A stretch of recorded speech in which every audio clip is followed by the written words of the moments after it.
Dystopian fiction isn't just storytelling, it's a warning. These 40 books will shake your view of the future. Welcome to Simplified Reads. Let's dive in before 2030 hits. George Orwell's 1984 is the quintessential dystopian novel, envisioning a future where Big Brother monitors every move and thought. The story of Winston Smith's quiet rebellion in a society stripped of privacy and truth hits harder the more surveillance creeps into modern life. Readers often hail it as prophetic and chillingly relevant, though some criticize its bleakness and dense political exposition. Still, it's impossible to ignore its influence. Aldous Huxley's Brave New World paints a very different kind of dystopia, one numbed by pleasure, genetic engineering, and mass conformity. Set in a world where happiness is mandatory and individuality is suppressed, the novel explores the cost of comfort. Many praise it for being eerily insightful, even prescient, especially regarding consumer culture and technology. Others find its characters emotionally distant and the pacing slow, but the ideas stick. Ray Bradbury's Fahrenheit 451 tells the story of Guy Montag, a fireman whose job is to burn books in a society that fears knowledge. It's a love letter to literature and a warning about censorship. The poetic prose is often praised, and readers admire its emotional urgency. Some, however, argue that its symbolism can feel heavy-handed. Still, its passion for books and ideas resonates strongly. In We by Yevgeny Zamyatin, the world is run by a mathematical dictatorship that values logic over freedom. D503, an engineer, begins to fall apart when love and irrationality sneak into his sterile life. Often considered the grandfather of dystopian fiction, it laid the groundwork for Orwell and Huxley. Readers admire its bold structure and ideas, but note that the fragmented narrative can be hard to follow. It's a challenging but rewarding read. Margaret Atwood's The Handmaid's Tale plunges us into Gilead, a theocratic society where women's rights have been entirely stripped. Offred, a handmaid, must survive as a vessel for reproduction in this repressive world.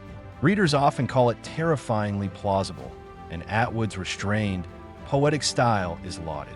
Some find its pacing slow or its ending abrupt, but it remains a cornerstone of feminist dystopian literature. Orwell returns with Animal Farm, a political allegory masquerading as a tale of rebellious farm animals. As the pigs take control and become indistinguishable from their oppressors, the message is clear: power corrupts. Readers admire its sharp satire and accessibility, though some who expect a traditional novel are surprised by its short, fable-like form. It remains a classroom staple for good reason. William Golding's Lord of the Flies examines the descent into savagery when a group of boys is stranded on an island. What starts as an adventure soon devolves into chaos and bloodshed. Many readers are haunted by its portrayal of lost innocence and human nature. Others criticize the characters as archetypes or find the narrative grim, but its psychological insight is undeniable. Anthony Burgess's A Clockwork Orange is a jarring ride into ultraviolence and state control. Alex, the teenage narrator, speaks in a brutal invented slang that both dazzles and repels. Readers are split. Some are captivated by its linguistic brilliance and moral complexity, while others are disturbed by the graphic content and struggle with the language barrier. It's a book that pushes boundaries. Franz Kafka's The Trial tells the story of Joseph K., arrested one morning for a crime that is never explained. It's a nightmare of bureaucracy and existential dread. Readers find its atmosphere unforgettable and its critique of modern institutions sharp. However, its unfinished nature and surreal narrative leave others feeling unmoored. Still, Kafka's influence on dystopian literature is immense. Philip K. Dick's Do Androids Dream of Electric Sheep explores what it means to be human in a world filled with synthetic beings. Set in a radioactive post-apocalyptic Earth, the novel inspired Blade Runner, but is more philosophical than action-packed. Readers admire its ideas and emotional complexity, though some are surprised by its subtlety compared to the film. It's more about empathy than explosions. Cormac McCarthy's The Road strips dystopia down to its rawest form. A father and son trudging through a gray, dying world. The prose is sparse, but poetic, and the bond between the characters is deeply moving. Many praise its emotional weight and haunting atmosphere, though its unrelenting bleakness and lack of plot put off some readers. Still, it lingers in the mind like ash. Kazuo Ishigiro's Never Let Me Go seems tranquil at first, set in an idyllic boarding school, but the truth behind the students' lives slowly devastates.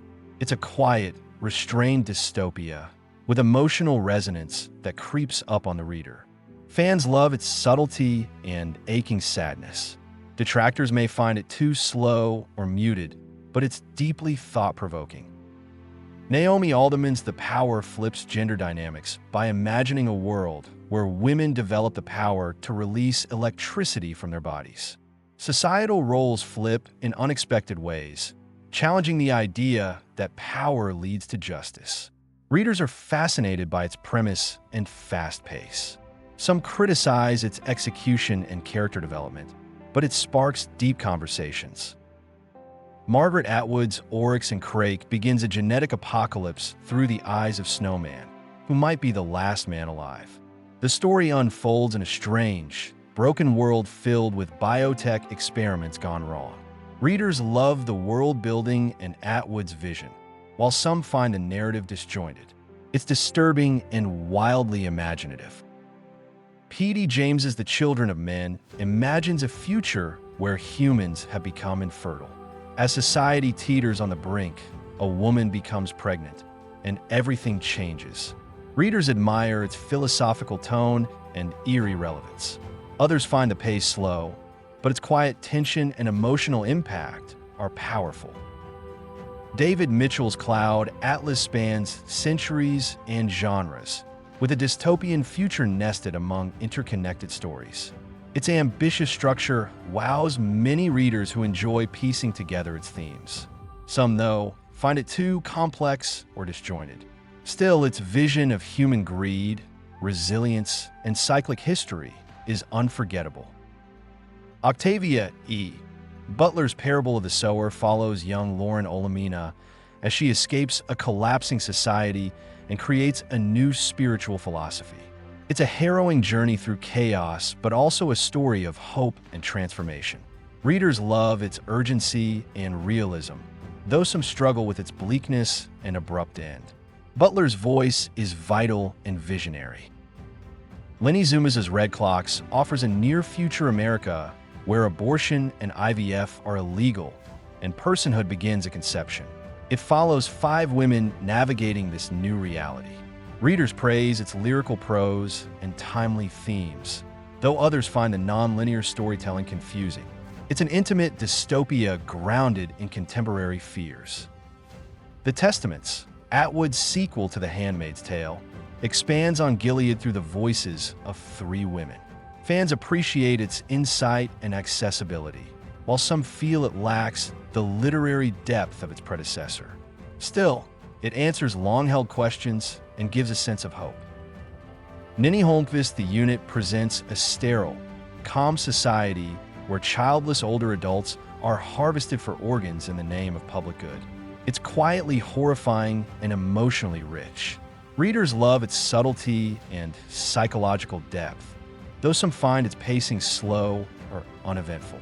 It's dystopia by way of melancholy. Suzanne Collins's The Hunger Games remains a defining YA dystopia, with Katniss Everdeen battling a cruel televised death match. Readers love its intensity, characters, and commentary on media and inequality. Critics sometimes point to its love triangle subplot or familiar tropes, but its influence is massive. Veronica Roth's Divergent is set in a society divided by virtues. Triss, the heroine, discovers she doesn't fit any one category and becomes a target. Fans enjoy the fast pace and strong female lead. Detractors criticize the world-building logic and romantic cliches. Still, it captured a generation's imagination.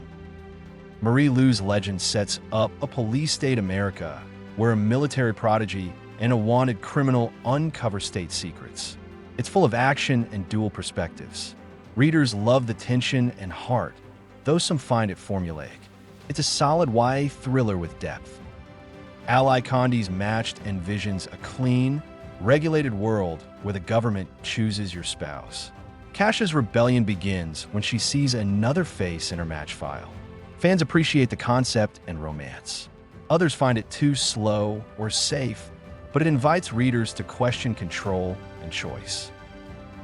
Lauren Oliver's Delirium builds a world where love is considered a disease. Lena is cured, or supposed to be, until she falls in love. The writing is often praised as lyrical, though the plot is familiar to many dystopian YA readers. Still, it hits emotional chords. James Dashner's The Maze Runner drops its characters in a deadly maze with no memory of how they got there. It's high-octane and full of mystery. Readers love the suspense and puzzles, though critics cite thin characters and abrupt resolutions. A gateway to dystopian thrillers for many. Scott Westerfeld's Uglies imagines a future where everyone gets cosmetic surgery at 16 to become pretty. Tally's journey questions beauty and conformity. Readers love its message and world building. Others find the characters flat or the writing too simplistic. It's a smart look at appearance-obsessed culture. Beth Revis's Across the Universe sets its dystopia in space, on a ship with deep secrets. Amy is cryogenically frozen, then wakes up early, and nothing is as it seems. Fans enjoy the blend of mystery and sci-fi, though some find the romance overbearing. Still, it's a fresh take. Michael Grant's Gone begins when everyone over 15 disappears. Chaos erupts among the kids left behind, some developing powers. Readers love the intense pace and moral dilemmas. Others find it repetitive or overwhelming, but it's gritty and addictive. Lois Lowry's The Giver takes place in a colorless world of perfect control, until Jonas is chosen to receive memories of pain and joy. Readers cherish its simplicity and emotional power, though some find it too abstract or open-ended. It's a classic for a reason.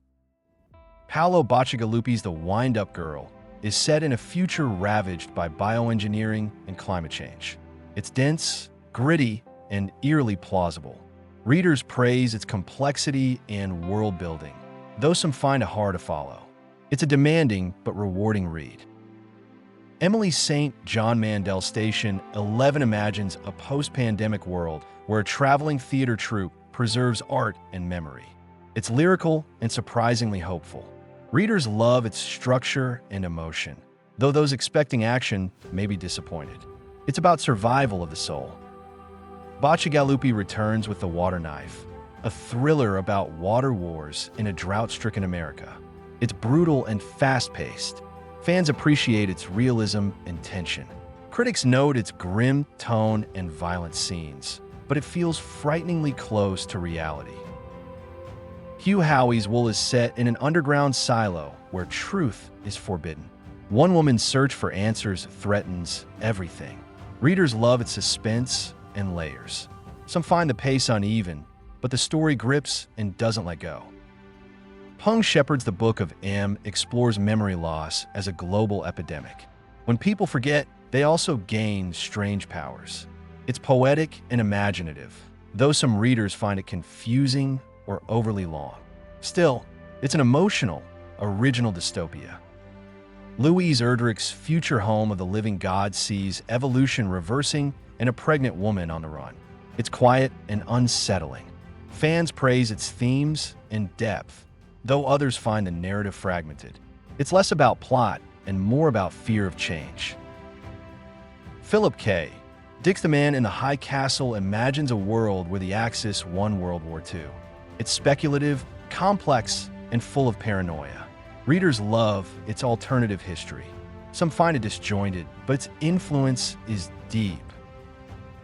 Jose Saramago's Blindness tells of an unnamed city where everyone suddenly goes blind. Society collapses in horrifying ways. Its prose is unconventional, but readers who embrace it find it unforgettable. Some struggle with its punctuationless style. Ling Ma's Severance is a quiet apocalypse about routine, capitalism, and nostalgia. It's understated and sharp. Fans love its insight and dry wit. Others find it slow or uneventful, but it leaves a lasting impression. And finally, Sandra Newman's The Country of Ice Cream star tells of a post-apocalyptic America where only children survive, aging quickly. Written in a unique dialect, it challenges readers but rewards those who push through. It's lyrical, daring, and deeply original. If any of these books made you pause, think, or even worry a little about where we're headed, then they've done their job. Dystopian fiction isn't just entertainment. It's a mirror, a warning, and sometimes a blueprint. Which of these novels shook you the most? Drop your favorite in the comments below. We always read what you share. And if you found a new title to add to your list today, make sure to like this video, share it with a fellow reader, and subscribe to Simplified Reads for more book deep dives, essential lists, and literary content that makes you think. Until next time, keep reading like the future depends on it.